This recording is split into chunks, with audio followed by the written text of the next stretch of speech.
The Girl Who Hated Books by Manjusha Pawagi. Once there was a girl named Mina. If you looked up her name in a book, you would find that it means fish in ancient Sanskrit. But Mina didn't know that because she never looked up anything anywhere. She hated to read and she hated books.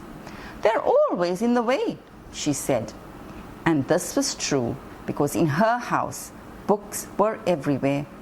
Not just on bookshelves and beside tables where books usually are, but in all sorts of places where books usually aren't.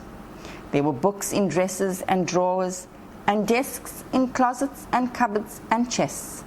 There were books on the sofa and books on the stairs, books crammed in the fireplace and stacked on the chairs. Worse still, her parents were always bringing home more books. They kept buying books and borrowing books and ordering books from catalogs. They read at breakfast and lunch and dinner. But when they asked Mina if she wanted to read, she would stamp her feet and shout, "I hate books!" And when they tried to read out loud to her, she would put her hands over her ears and shout even louder, "I hate books!" There was probably only one person in the world who hated books more than Mina, and that was her cat, Max. A long time ago, when he was just a kitten, an atlas fell on his tail. It bent the tip like a pipe cleaner. Ever since, he's tried to stay on top of the books rather than below them. One morning, after Mina moved all the books out of the sink to brush her teeth, she went to the kitchen to get breakfast for herself and Max. First, she climbed onto a stack of encyclopedias so she could reach the cereal. Then she opened the fridge and moved a pile of magazines to get the milk. She poured some for herself and some for Max. "Max," she called, "breakfast is ready." But Max didn't come. She tried again. "Max," she called, "breakfast is ready." He still didn't come. Where could he be? She wondered. She looked in the bathtub and behind the dryer. She looked under the stairs and on top of the clock. She found more books, but she didn't find Max. Suddenly, she heard a loud meow. She ran into the dining room, and there he was, stuck on top of the tallest stack of books in the house. It was made up of all the books her parents kept buying her, and she kept refusing to read. At the bottom were big, shiny picture books from when she was a baby. In the middle were alphabet books and nursery rhymes.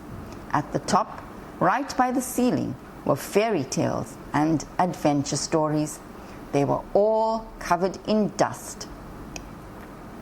"Don't worry, Max," Mina called up to him. "I'll rescue you." She started to climb the pile of books. At first it was easy because the picture books had hard covers and she felt as if she were climbing stairs. But when she reached the paperbacks, her foot slipped on a book of poetry.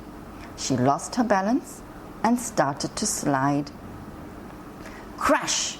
The books went flying. They fell every which way, the bindings cracking open for the very first time, and the pages flipping apart. As they fell, strange things began to happen. People and animals started falling out of the pages and tumbling to the ground. They dropped one on top of the other, scattering the books and toppling the chairs. There were princes and princesses, fairies and frogs, then a wolf and 3 pigs and a doll on a log. Humpty Dumpty went flying and then broke in half behind Mother Goose and a purple giraffe. There were elephants, emperors, emus and elves, and an assortment of monkeys tangled up in themselves. But most of all, there were rabbits, falling this way and that, wild rabbits and white rabbits and rabbits with hats. Mina sat in the middle of it all, too surprised to move. "I thought books were full of words," not rabbits," she said, as 6 more came rolling out of a book beside her. By now, she couldn't recognize the dining room at all. The elephant was balancing on a coffee table, juggling the good china plates. The monkeys had torn down the curtains and were using them as capes, and the rabbits were nibbling on the table legs. "Stop!" cried Mina. "Go back!" But there was so much barking and grunting and thumping going on that no one heard her speak. She grabbed the nearest rabbit and tried to stuff him into a cookbook. But that scared him so much he wriggled out of Mina's grasp and ran away. She opened another book and 4 ducks flew out. She slammed it shut again. "This won't work," said Mina. "I don't know who goes in which book." She thought for a minute. "I know," she said. "I'll go to everyone and ask them where they belong." She started with one strange creature she didn't recognize at all. "Who are you?" she asked. "A is for aardvark," the animal said angrily, and stomped off in search of her alphabet book. She found a wolf sobbing under the dining room table and asked him where he belonged. "I can't remember if I'm from Little Red Riding Hood or the 3 Little Pigs," he wailed and blew his nose on the tablecloth. But Mina couldn't help him because she had never read either story. Then she had another idea. She picked up the nearest book and began to read aloud. "Once upon a time," Mina began, "in a land far, far away." Slowly, the creatures stopped jumping and howling and gibbering and chattering. They crept closer and closer to hear what happened next. Soon they were all sitting in a circle around her, listening to her read.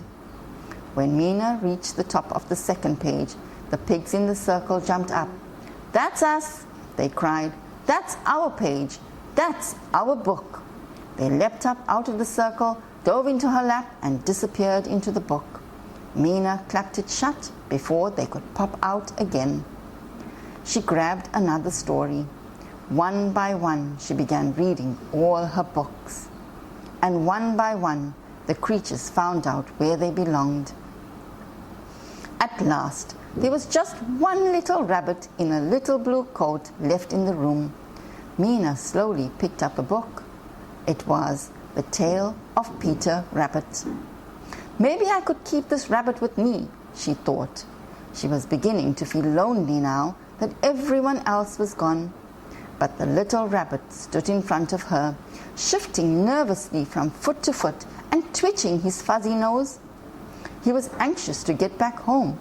So with a big sigh, Mina opened up the last book. The rabbit hopped in, and with the flash of his white cotton tail, he was gone. The house was quiet. Max sat on some books washing his face. Mina sighed. "I'll never see those rabbits again," she said. Then she noticed that the books were still there, lying around her. She started to smile. When her parents came in that afternoon, they couldn't believe their eyes.